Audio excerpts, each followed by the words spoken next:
ভরা থা ভরা থা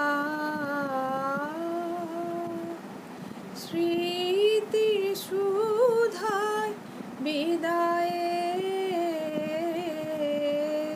পাত্রখানি ভরা থা ভরা থা। রবীন্দ্রনাথের এই গানটি দিয়ে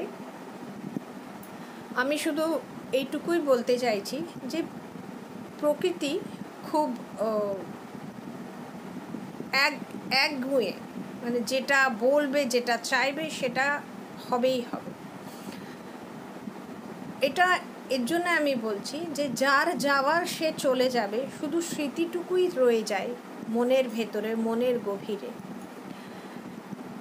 এবং আমরা যারা রয়ে যায় তাদের যেন পা দুটো যেন মাটিতে থাকে, অহংকার যেন না করে, কারণ এসেছি যখন, যেতে তো হবেই একদিন না একদিন। তাই বন্ধুরা, কেউ অহংকার করো না, কারো নিন্দে কখনো করতে নেই। তোমরা সবাই ভালো থাকো এবং আমিও ভালো থাকি, এইটুকু ঈশ্বরের কাছে প্রার্থনা করছি।